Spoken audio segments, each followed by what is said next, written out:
Hey guys, this is a video, crime discussion case on Lizzy Borden, and that's this woman right here. And she was in her 30s in this picture. And this is about her being acquitted of murder. She killed her, well, I believe she killed her stepmother and her father. So let's get started on this. Now, this started in the 1800s in Fall River, Massachusetts. And a lot of paranormal people been going there, and I will get into that in a little while. I might have to do two parts to this video. So Lizzy Borden was a young woman. I believe she was the killer. A lot of evidence and all kinds of stuff point to her. And I'm going to explain everything in my own words. So let's get started on this video. Now, right here is the crime scene photo of her father. And I'm going to get into that in a minute. But right now, just this catalog that I have here doesn't show too much. It's just 2 pages, but I know a lot about this case.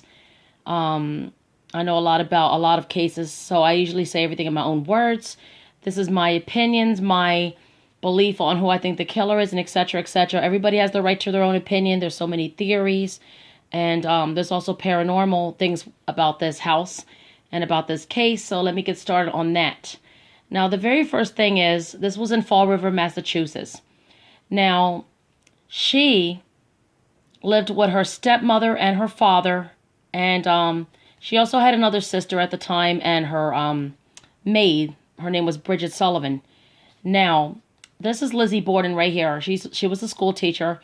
She lived with her father and her stepmother all her life. Her mother died I believe when she was 4 years old, and her name was Sarah or something like that. And she lived with her father, so there was always resentment in the family. She didn't like her stepmother, whatever. A lot of people have theories that she was having an affair with the maid, or she was being molested and raped by her father, all kinds of bullshit with no evidence backing that up. So nobody really truly knows what happened. I just think she's kind of weird. I could tell all the signs of the case because I studied this for years. I know everything that she was doing to throw off the cops, etc., etc., and I'll get into that in a minute. Now, what happened was, before all of this started, a lot of people said she was, when she was young, she would decapitate her cats. She would kill animals and all this other crazy stuff with no evidence to back that up either. I don't believe that was the truth. I heard that her father was the one that killed her pigeons when she was a kid, and he was very mean, as a mean person. He was very, he hated a lot of women. He was always cursing, very hateful person, rude. He was very frugal with his money, and he was a rich banker. He actually was very rich. They were a wealthy family, but he wanted her to scrape and, try to get all, anything to get like a dress, or she had a problem with shoplifting. She used to steal all the time, and a lot of people knew that it was her, and they would just bill her father, and he would just pay the bill off. So before all this stuff happened, she's getting more spiteful because he would do anything for his wife, the stepmother. She didn't like her.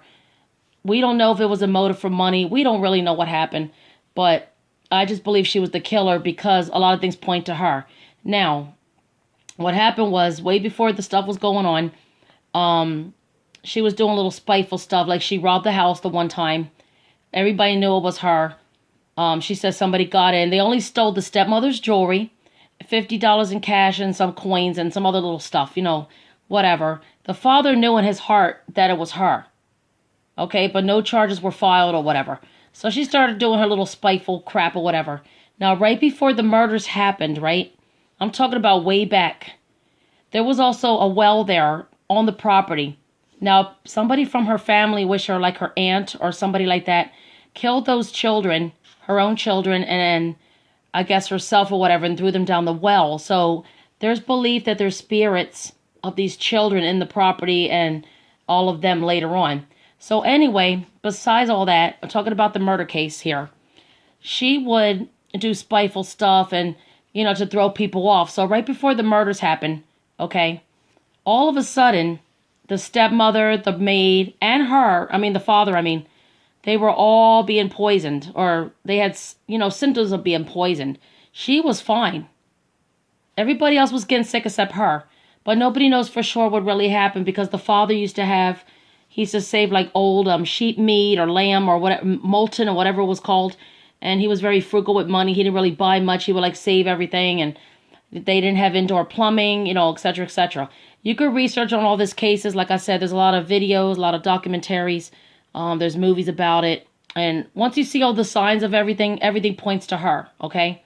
Now, later on, right before this stuff happened, and they were all being sick, there was an argument with the sister and her, and I believe the maid, not the maid, I believe it was the sister and her. They were all arguing with the stepmother or him, something about money, because he would give everything to his wife, and like, you know, the like wife's family, like properties and all this other stuff. And he was being too cheap with his daughters. I don't know what the motive was. It could have been greed. It could have been hatred. Whatever. I don't really know. So anyway, right before all this stuff happened and they were getting sick, she would tell people, oh, I think Father has an enemy. I believe somebody's going to, you know, kill us and do something to us. I just feel it. Oh, I sleep with one eye open, blah, blah, blah. I think that was all bullshit because she knew what she was going to do. And she wanted to throw the police off and have people talk around and make believe that they had an enemy or whatever the case may be, so she's off suspicion. I know it was her. I believe in my heart it was her. Now, after all the murders happened, she burned her dress. She claims that right when the police told her they want to have that any kind of clothes for evidence or whatever the case may be, she burned her dress. Now, in these old days, they would just rip the dresses up and throw them away. She actually burned the dress, claiming it had paint all over it. So I don't believe that. I believe it had blood all over it, and she hid the evidence. Then her stories would change. She had no feeling at all. She wasn't like crying and freaking out when she claimed she found her dad's body, blah, blah, blah. And I'll get all into that in a minute. So anyway, after all this stuff, everybody was sick. The next day, everything was fine. And the only person in the house was her, the maid, the stepmother. He went out that morning for work or whatever. This is the crime scene photo. And right here, he's laying down. He was taking a nap and he was killed with an axe. So anyway, Lizzy Borden, I believe, killed her stepmother first, early in the morning. She was upstairs. The maid was outside cleaning the windows. She told everybody, because everybody was asking for Abby Borden, the stepmother. She claimed that she had a sick note to see a sick friend and blah, blah, blah. Everybody got suspicious about that because she didn't really have friends and she wouldn't just take off like that. It just didn't make sense. That wasn't her character. It wasn't her behavior. Now, in real life, at the museum, which is a bread and breakfast now in Fall River, Massachusetts, Lizzy Borden in her bedroom that's locked up is like a museum there, like a tour place. And she has her books there. And one of her books is called Sharp Tools. Okay? And it has her little initials on there. I've never been to the house yet. One day I will. It's a bread and breakfast. You can spend the night there. And a lot of people do paranormal things there and Ouija boards and, you know, anything to do with spirits or, you know, I guess they try to solve the case their own way. But I know she did it.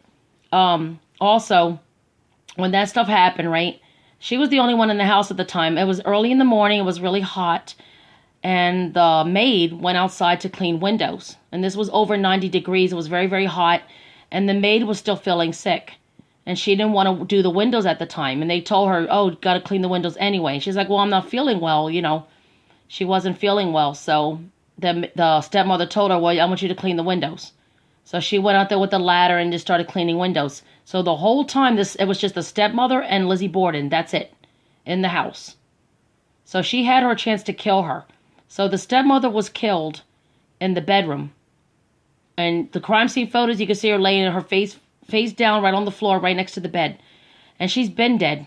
Okay, she was killed, I believe, 18 times she was struck.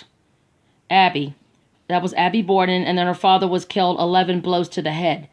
Now, he wasn't even home yet. So the stepmother was killed first, right? Then later on, he came home. He came home too early. But the weird thing was the door was locked. I believe Lizzy Borden locked that door so nobody will walk in and catch her killing the stepmother. She threw away the dress and hid the evidence. Okay? And did it really quickly. He came home later on. She told police she took her father's shoes off and made him feel comfortable and all this baloney. But the whole time in this crime scene photo, you could see his shoes on right here. So you knew she was lying. All right? So this is part 1 of the video. I will get next to it in the second video. Okay? Have a good day.